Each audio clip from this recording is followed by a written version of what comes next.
I'm actually lost for words. I'm literally just guessing where this story will go.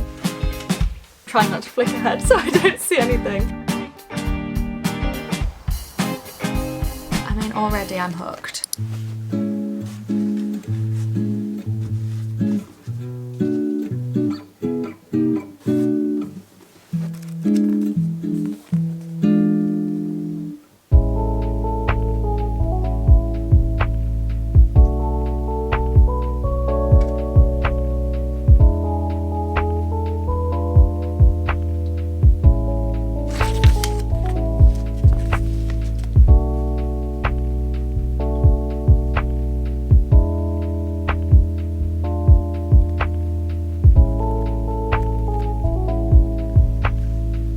Recently I've been reading a couple of thriller books. It's a bit of a new genre for me. I'm usually picking up romance or rom-com books, and I really wanted to try out a bit of a different genre. And the I think it's three books that I've read so far that have been thriller books I've really enjoyed. So this week I'm going to try a couple more and see if this could be a new favourite genre for me. I feel like it's really fun to get into a new genre and find a new type of book that you like. So that's my aim this week, and I already feel like I'm halfway there because I've really enjoyed the thriller books that I've read so far. So I feel like, if anything, this will just be a confirmation, hopefully, that this is a new favourite genre of mine. So with that in mind, last night I picked up this book, Andrea Mara, No One Saw a Thing. This is the book that I mentioned in my April TBR that I started reading a couple of months ago now, and then I misplaced the book, so I never got to finish it. I still don't know where that book is, so I bought a new one because I remember the first couple of chapters being really good and really gripping. I was really keen when I have been trying to read more thriller books to pick this one back up again. So No One Saw a Thing follows Sive, who is a mother of two. She's from Ireland, and her and her husband go to London for her husband's reunion with some, I think they're uni friends, they're roommates anyway, from a long time ago. So at the moment we're flicking between that reunion happening, and then we go forward to a couple of days later where Sive is with the children. She is rushing to get onto the tube, and essentially her kids make it on the tube and she doesn't. She signals to meet the girls at the next stop, but when they get to the next stop, only one of the girls is there. Her 6-year-old is nowhere to be seen, and no one knows what happened.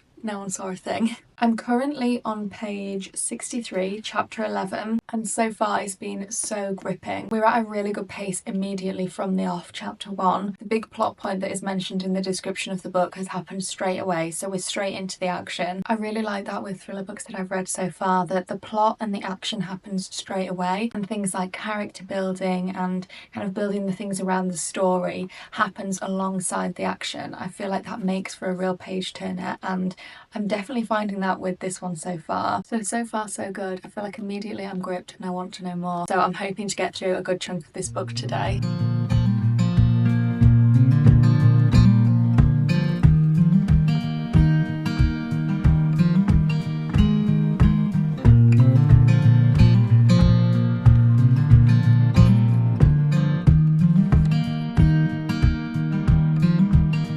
Page 160. I'm really enjoying the fact that we're flicking between the two different timelines. I'm really interested in what happened 3 days before, because I feel like everything I'm reading is a little bit of a clue of what's happening now 3 days later. Also, I mentioned that they were roommates a good few years ago, and I feel like that is going to be relevant to the story somehow, something that happened years ago. I'm not sure. I'm literally just guessing where this story will go. I'm also quite liking the addition of the friendship group. The group as a whole has got a really interesting dynamic. They've got pretty different personalities to one another, so it makes it really interesting and kind of more mysterious because one person is very different to the next. So there's a lot of underlying dynamics, a lot of underlying tensions, a lot of underlying history, and everything that I'm curious about is all going to link up.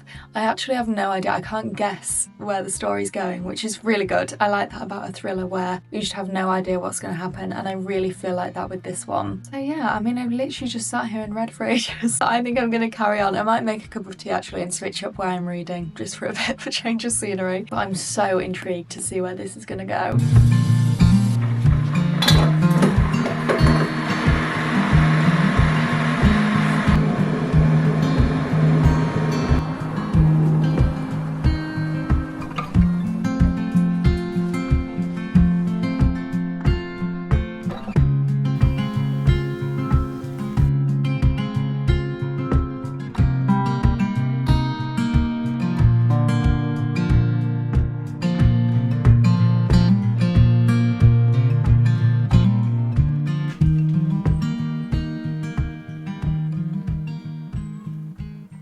something pretty big has just happened in the book. There's been a big moment in chapter 29. What I quite like about thriller books is that even when something big happens, you're always questioning it and thinking, is this really what it seems? Is this going to be a bit of a red herring? What is going on? It makes you question it, but I quite like that. It's a bit like watching a drama program on TV. It kind of keeps you hooked in because it keeps you guessing. Also, what's been really good is that every chapter, particularly every chapter in current day at the tube station and when they're looking for their daughters, ends with a bit of a cliffhanger. So then when you flash back in time to 3 days earlier, you're really wanting to keep reading because you're wanting to get to that next chapter in modern day. So far I'm really liking the writing. I feel like I'm getting through it more quickly than I usually get through a book because it's so good. I just keep wanting to read, and I think it's making me read faster as well.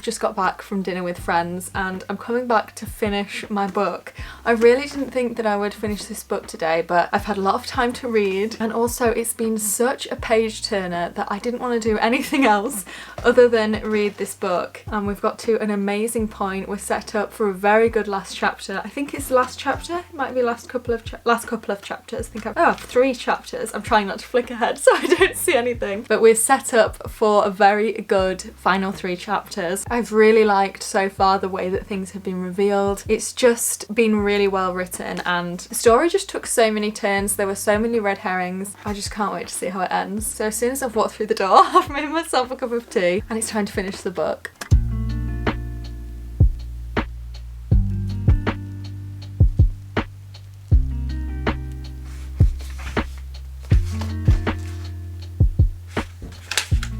That last chapter of that book, I can't believe it. That was so good. I'm actually lost for words. I thought we'd had everything we could have had, and then that last chapter, I have to say that was brilliant, that book. I feel like I need to gather my thoughts about this book because right now I can't believe what I've just read. So I'm going to gather my thoughts. I'll chat to you more about it in the morning.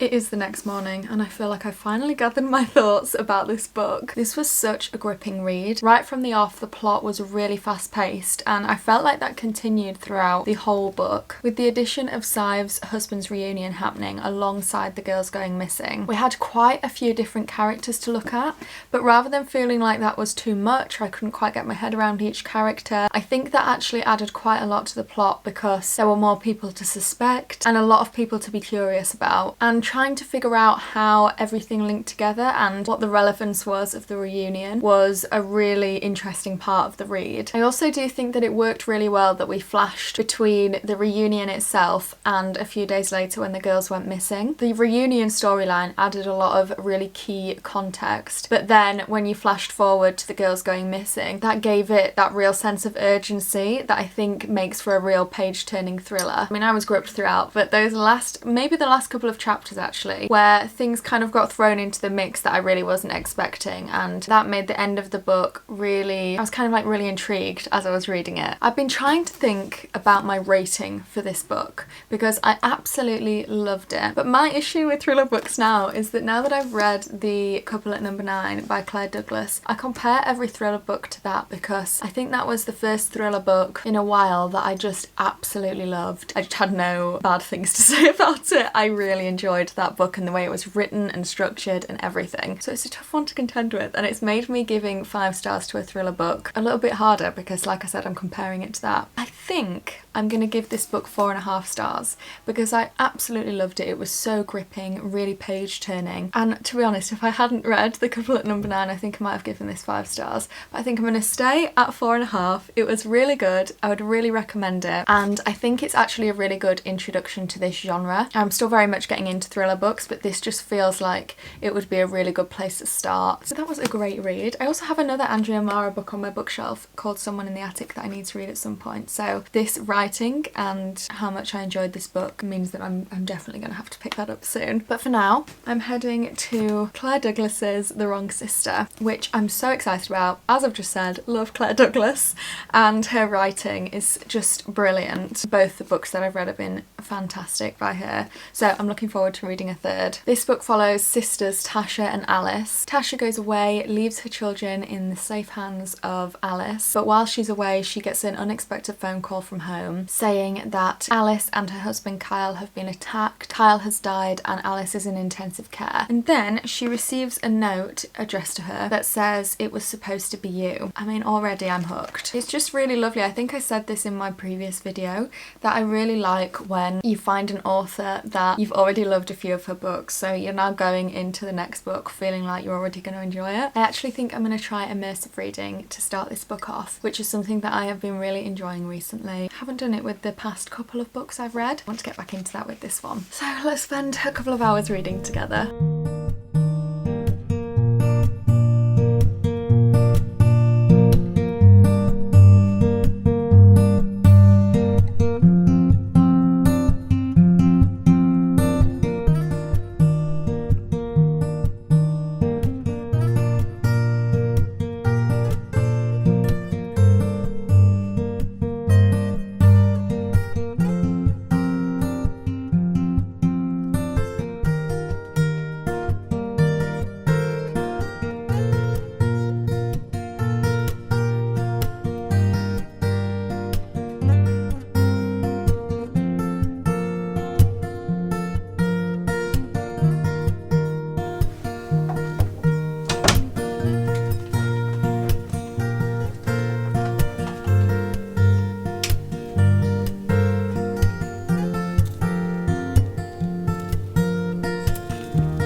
Quick update on The Wrong Sister. I am currently on page 75 and I feel like there's a lot of foreshadowing in this book. It feels like every now and then something is dropped into a conversation or into something that our main character Tasha is saying that you know is probably going to become relevant to the story and to what's happening later on. You just don't really know how. I really like when a book does that, especially this genre. This is something that I have come to really enjoy about thrillers, is that you know things are being dropped in along the way that you can kind of pick up as clues to try and work out what is going on. But the thing that I've really liked about her two previous books is that you feel like you might have a bit of a sense of what's going on and then suddenly a twist comes out of nowhere. So as much as I'll try to work things out from the clues, I'm sure it'll still surprise me. There's also some family history that has been referenced that I have no idea how it can be relevant to the plot in current day because it's family history from like 30 years ago. But that's the kind of example of something that is spoken about that then it really keeps me reading. So far so good. It very much feels like the writing that I've come to know and love from Claire Douglas. I just really like the way she structures books and I'm very intrigued to see where this one goes. So for now I'm gonna have a cozy night in. I have a busy few days coming up at work, so I think it'll be a lot of evening reads coming up. I'm really hoping that around work this week I'll be able to finish this book because I really want to know what happens.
little bit of an update on my book. I just got back from work, got changed, and I've been sitting here for about an hour reading.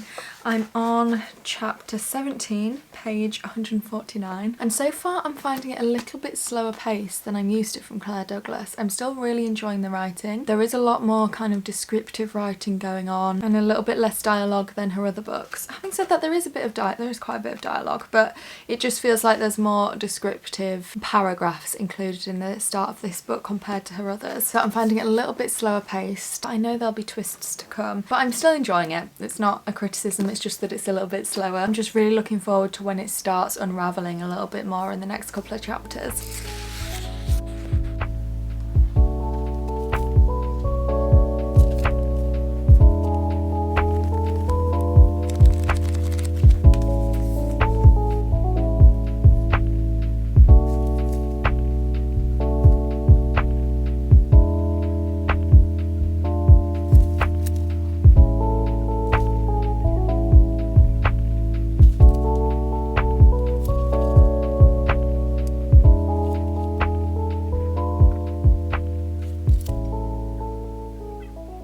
So I'm now on page 235. Like I said, this book is definitely slower than I'm used to with Claire Douglas. I'm used to plot happening in chapter 1 and then just that fast pace continuing throughout. I feel like currently I can kind of sense where it's going. I mean, as I've come to learn, Claire Douglas writes twists really well, so I'm sure there'll be things that I expect to go one way that'll go an entirely different way. I think it's really good, and obviously Claire Douglas's writing is really good. It's just that little bit more descriptive and that little bit slower than I'm used to from her. And also I think it's because I'm just off the back of reading No One Saw a Thing, which, as I said, was really fast paced. It's interesting because I'm only just starting to try out thrillers. I am still experiencing the different ways that thrillers are written, so I've not really read kind of a slower take on a thriller, which this one kind of feels like. So I'm still getting used to different sides of the genre. I think at the minute I do prefer that fast pace from the off, but I'm going to stick with it, and I don't have too much longer left. I'm over halfway through now, so I'm hoping to finish it over the next couple of days, and I will update you on how I get on. I finished my book. I will say that since I last gave an update about this book, some big twists definitely happened. There were a couple in Claire Douglas style that definitely surprised me, and I really understood what it meant about the red herrings that were thrown in along the way after having finished the book. I would say that overall this was definitely more slower paced than I'm used to with Claire Douglas's writing, and also the couple of other thriller books that I've read. I've realised the type of thriller book that I really enjoy is one where it grips you right from the start, from chapter 1, and from there it continues to be a page turner throughout the whole book.